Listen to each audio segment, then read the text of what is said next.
Alright guys, we're back here with another Lorcana video, and today I'm bringing you Amber Emerald Discard. This is an archetype that was technically supported in the first set between You Have Forgotten Me and Sudden Chill, though it got all of its new toys in this set, specifically in Rise of the Floodborn. We're very excited about the new set of Lorcana and all the brand new strategies that this set brings to the game, and this is one of the really big standout strategies for a lot of reasons, mostly including that it fiends horribly. It just eats alive some of the best decks right now. I know a lot of people are really struggling against the Amethyst Ruby, the purple-red control deck. This deck destroys that deck. It is such an unfavorable matchup in their unfavored that it's almost criminal if you sit down against a control player playing this deck. It's insane. This deck does struggle a little bit against some of the aggro decks, I will admit, especially the more fine-tuned aggro decks. But if you're mostly playing against mid-range games or those dirty control players, go ahead and break out the discard deck. They will never want to touch their deck again. It is so awful for them. You're just going to have to trust me on this one, or see for yourself and destroy some control players. So we're going to go ahead and get right on into the video, starting with we're making our opponents discard. What's the point of that? Well, one, so they don't have any cards in hand, so that they can't ink their cards, so that if they're in those control decks that are trying to naturally ink up to a high number to slam those Elsas, Maleficent Dragons, any Goofies or Madame Mim Dragons from the new set, they just can't get there because they have to commit their cards to the board instead of using them for ink, and then when they draw their big uninkables, like the big Elsa, it sits in their hand and they can't do anything about it. However, we also have some other reasons to be making our opponents discard cards, namely Prince John, the best card in this deck by far. Thank God he's a rare.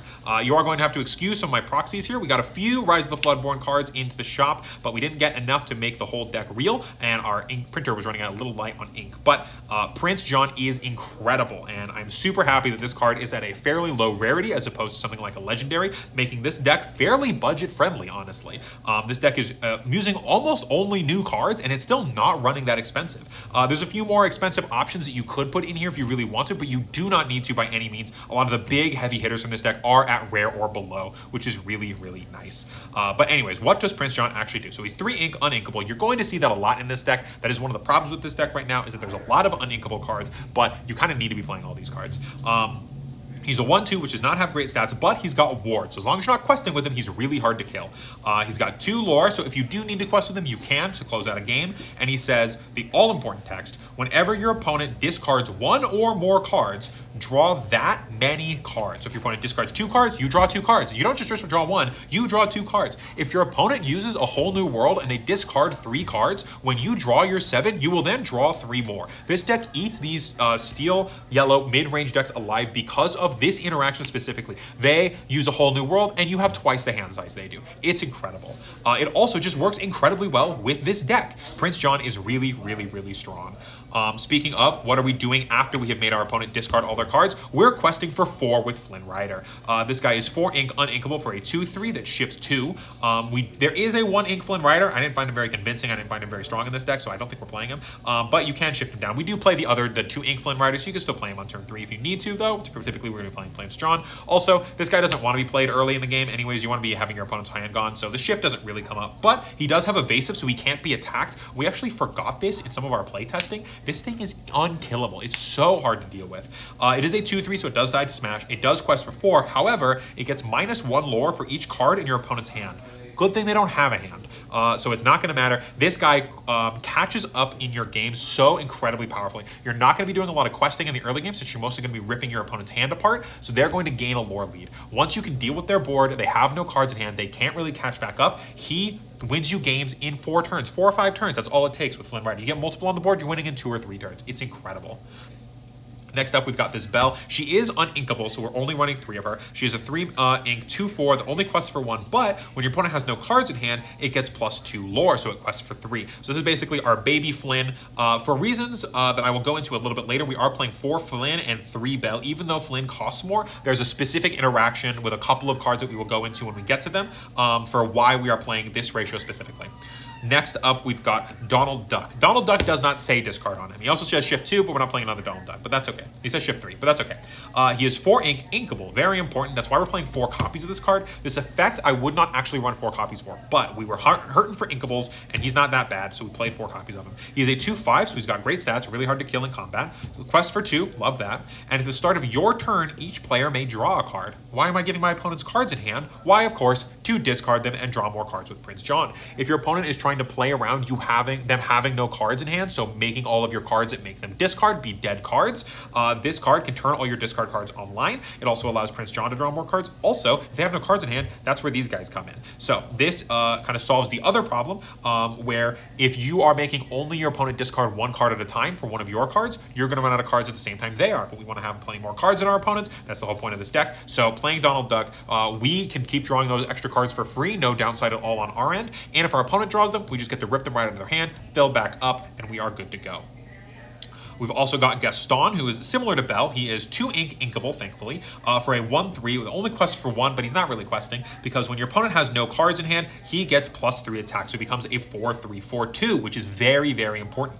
This deck can destroy any cards in an opponent's hand, but once they put them on the board, this deck kind of struggles with taking care of those threats. So Gaston being able to be a 4/3 and really go toe-to-toe with a lot of those 4, 5, 6 cost cards with his 4 attack stat really puts on the pressure to our opponent, so that even if they commit stuff to the board, it's still going to die. If they hold on to it, it's still going to die. If they ink it, it's not on the board. I don't care. It's not on the board. We're good to go. We can just ignore it. And finally, one of our last big heavy hitters, the Archer Bell. This is easily the most expensive card in the deck, so if you are building a budget version, you do not need to play this card. It is very powerful, however, it is not nearly as important as all these other cards that I already have on the table, which is why we're only going over it now. However, this Bell is insane.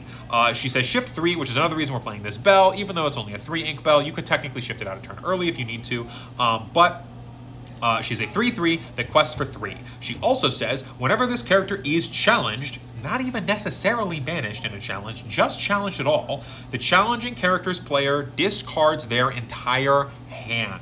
This is insane. Your opponent can't swing into this, is what happens. Even if you weren't playing the discard deck, your opponent can't attack this. There's no way they can. They can only attack this if they have no cards in hand, but if they have no cards in hand, these guys quest for 1,000,000. Also, this thing already quested for 3. It doesn't matter. This just puts them in a lose-lose scenario where you can go Flynn on turn 4, then Bell on turn 5. You quest with Bell, and you look at your opponent, and you dare them to do anything. If they don't attack Bell, you keep questing for 3 every turn. If they do attack Bell, Flynn quests for 4. They're in a lose-lose scenario. There's nothing they can do about it except for die. This is an incredibly powerful card. Keep an eye on this card for a lot of new decks coming out, both on our channel and other channels around, as well as your local play. This card is insane. You do need to have a game plan for this card if you plan on playing against it. This card is insane. It's one of the strongest new cards out of the set. And to round out our discards characters, we've got Flynn Rider. Flynn Rider from the first set, 2 ink, 1/2, quest for 2. Love those stats. And whenever he's challenged, your opponent discards a card. Goes well with our Flynn over here because we technically can shift onto him, though it's not terribly important because, again, this Flynn likes to come out in the mid to late game, not really as early as you would want to be shifting him. All right, so those are our characters that are making our opponents discard. What about the other ways we have? Well, we mentioned it early. We have got You Have Forgotten Me. One of the really cool things about the discard deck is that you want to be using one of your cards to get rid of more than one of your opponent's cards. Prince John fixes this problem where you use basically 0 of your cards because you're going to draw a card back to discard one of your opponent's cards, so that's very nice. You Have Forgotten Me and to an extent our follow-up here, Hypnotize, is also doing double duty in replacing themselves twofold. So You Have Forgotten Me is 4 ink. It's not a song. Unfortunately, neither of these are songs. But You Have Forgotten Me says your opponent discards 2 cards, so you use 1 card to get rid of 2 of theirs. And Hypnotize says each opponent discards a card, so they're down 1 card, but then you draw up a card, so you're down 0 cards. Combine Prince John in there, you use You Have Forgotten Me, you draw another card after using this, so now you're up a card, and your opponent's down 2 cards. Incredible. Same thing with Hypnotize. You'll draw an additional card, so you're up an additional card, your opponent's down 1 card. Incredible synergy, especially with You Have Forgotten Me. Prince John on 3, You Have Forgotten Me on turn 4, win the game on turn 5. It's simply that easy. We've also got some more discard cards here. We just want to be ripping our entire opponent's hand apart. We've got Daisy Duck for our 4 ink, 2/3 inkable, very nice. We do sometimes end up having to ink her. She quests for 2, which is very nice at catching us back up in the mid to late game. And whenever she quests, each opponent discards a card. This is just one of our few ways to make our opponents discard without committing any ink to the board. The other way is going to be our good friend Bucky here. Bucky, the squeaky squirrel, is 2 inkable, which means we do sometimes ink him. He's only a 1/1, but he has ward, so he's a little hard to kill if your opponents don't, if you're not questing with him. Since he only quests for 1, you're not very compelled to quest with him. He also says whenever you play a Floodborn character, each opponent discards a card. If you've been keeping track, we've got Floodborn here, Floodborn here, Floodborn here. That's why we're playing 4 Finn, 4 Donald Duck, and 4 Belle. If you do end up swapping out the Belle for another place, you might want to cut down on 1 or 2 Buckies. It really does get a lot of value having 12 Floodborn characters, even though we're really not shifting most of them. We're still playing them out, and Bucky is just going to be tearing our opponent's hand apart, and there's nothing they can do about it because he has ward. For another one of our discard guys, we've got Lucifer over here. 5 ink uninkable is a little tough. He is on the higher end and is uninkable. Not nearly as strong as Belle, though still quite good in this deck specifically. He is a 2/2, which means his stats leave a little to be desired. He quests for 2, but when you play him, each opponent either discards 2 cards or 1 action card. A lot of the cards that are going to really beat you up are action cards, so forcing them to discard 1 action card or 2 cards is still very nice, especially with Prince John. No matter how many they're discarding, you're always replacing itself. He does quest for 2, which is very nice, and he's a rare, so he's still going to be nice on the budget end. Next up, we've got 2 of the Queen. So this was our cheeky little gambit that we're playing with our Flynn Rider over here. So Queen is 3 ink uninkable for a 2/3, decent stats. You tap her, you discard a character card, and you gain lore equal to the discarded character's lore. So in some of these grindier games where your opponent does still manage to have cards in hand, or if you draw some of your cards in slightly the wrong order, or your mulligan kind of screws you over or whatever, you get stuck with a Flynn Rider in hand that you don't really want to commit because your opponent has a lot of cards in hand. You can just play the Queen on turn 3, then on turn 4, quest or tap her, discard Flynn Rider, and he has 4 lore printed on him, so the Queen gets you 4 lore. This also is incredibly powerful in the mid to late game when you already have a Flynn Rider on board. You make your opponent discard some cards, you draw it back up with Prince John, and you just discard anything with the Queen, and she starts questing for 2, 3, 4. A lot of our cards are questing for a lot printed on them, and that is why we're running the Queen. She is very, very nice. Now, I'm sure you've noticed a lot of these guys are characters. So to keep fed up on guys, we've got Be Our Guest. Bucky ends up singing this pretty well, though it does make him a little vulnerable. We've also got the Flynn Riders that sing it pretty well. Flynn Rider sings it really well, actually, because then he can still get challenged. He doesn't get the 2 quest, but Be Our Guest is still very nice at filtering through the top of our deck and finding our Bells, our Flynn Riders, our Prince Johns especially. You really want to be finding at least 1 Prince John throughout the game. It's a very, very nice addition. Bucky, if you have a lot of your Floodborns in hand and want to get there that way. We also have 2 just in time. We are playing a lot of 5 and 4 cost characters with Lucifer, Belle, Flynn Rider, as well as our Donald Duck. And keep in mind, this can play any 5 cost character in your hand, but can also play 4 cost characters. For that reason, we're not running too many, and it is uninkable, so we are only on 2. I think this is a good spot for the deck to land in. You don't want to see it too many because you don't have a whole lot of targets for it, but if you could play a Belle on turn 3, you are insane. You're doing so well. Rounding out that lineup, we've also got some Mad Hatters as an additional inkable target. This was originally Cuzco, but Cuzco is uninkable, unfortunately. Mad Hatter doesn't necessarily go along with what the deck is doing, but is another 3 lore card we can discard to the Queen if we need to. It's inkable. It can be played by just in time. It refunds itself when it's attacked. It has good defense stats to play around those steel cards. Mad Hatter is all around a good card, one of our more value cards in this deck.